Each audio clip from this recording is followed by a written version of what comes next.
Assalamualaikum warahmatullahi wabarakatuh. Halo anak-anak semua, bertemu lagi pada pembelajaran ekonomi.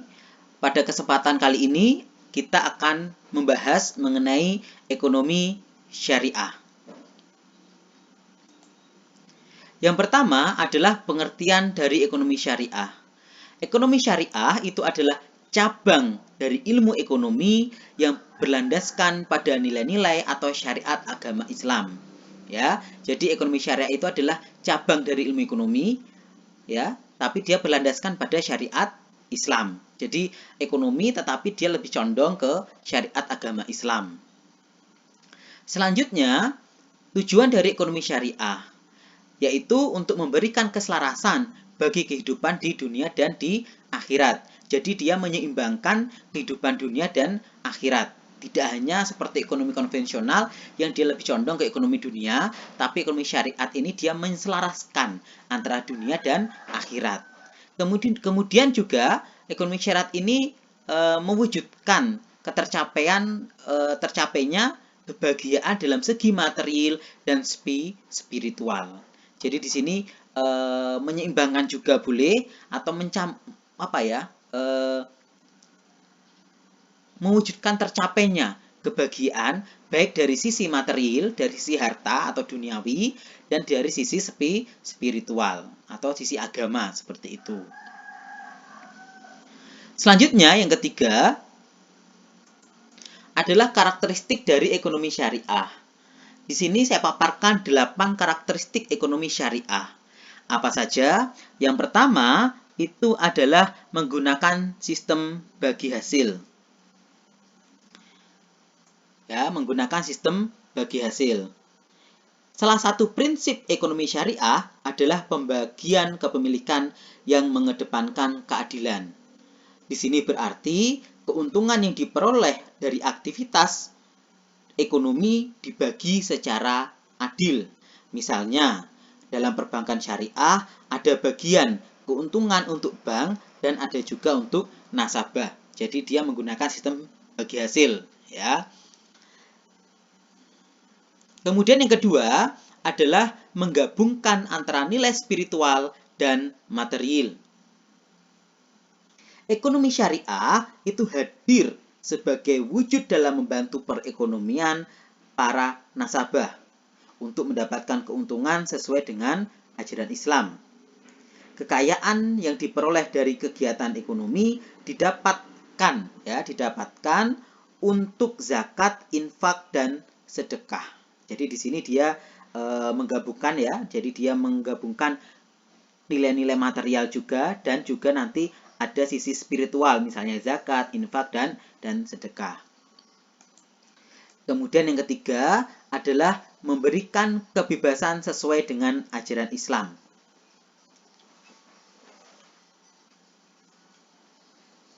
Ekonomi syariah memberikan kebebasan kepada para pelaku ekonomi untuk bertindak sesuai hak dan kewajiban mereka dalam menjalankan perekonomian dan kegiatan yang dilakukan. Biasanya itu dia harus positif sesuai dengan ajaran yang berlaku dan mempertanggungjawabkannya yang telah dilakukan. Jadi pada intinya ekonomi syariah itu dia memberikan kebebasan kepada masyarakat untuk berkegiatan ekonomi, tapi harus sesuai dengan ajaran Islam, tidak boleh melanggar. Contohnya apa? Misalnya, kalau jual beli boleh, tapi tidak boleh riba, tidak boleh ada bunga, seperti itu. Kemudian yang keempat adalah mengakui kepemilikan multi jenis. Maksudnya di sini adalah kepemilikan dana dan harta dalam perekonomian hanyalah milik Allah. Sehingga dalam menjalankan perekonomian harus sesuai dengan syariat Islam. Jadi dia boleh memiliki, tapi pada prinsipnya adalah itu adalah titipan dari Allah dan harus dijalankan sesuai dengan syariat Islam.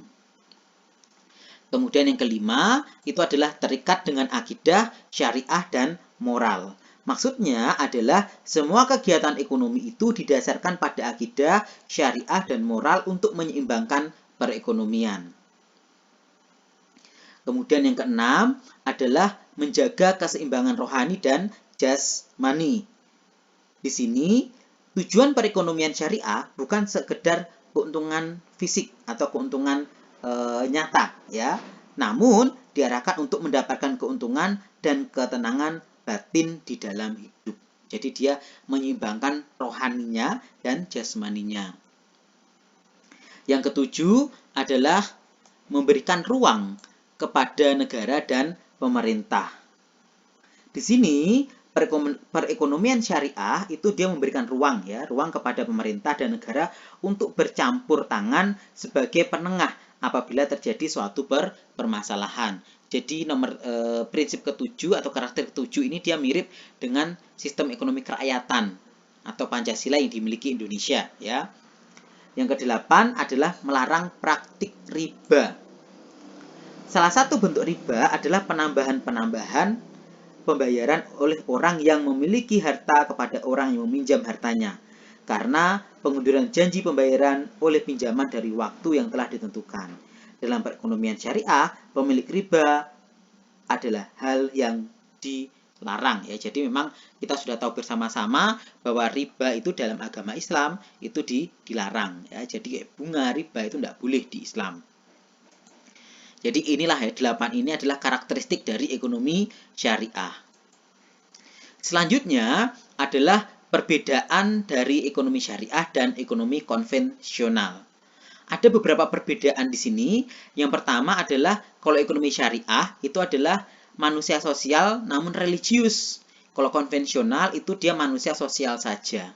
Jadi maksudnya di sini adalah kalau ekonomi Islam atau syariah dia itu berbasis kemanusiaan, menolong ya, tapi juga sesuai dengan agama, namun juga religius seperti itu. Tapi kalau ekonomi konvensional dia hanya ya niatnya menolong saja, tidak berhubungan dengan religius atau mungkin dengan agama ya.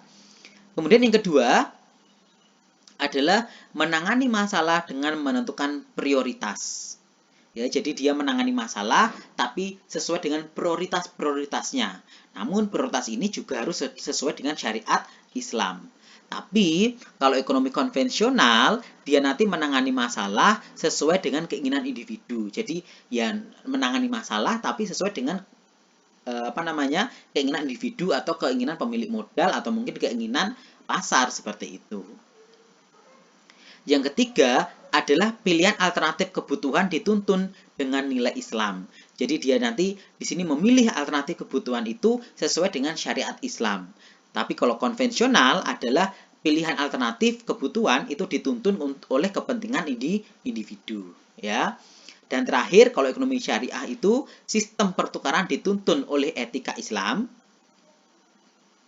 Ya, pertukarannya nanti dituntun ya oleh etika Islam, misalnya jual beli itu sesuai dengan syariat, dengan etika Islam atau syariat Islam.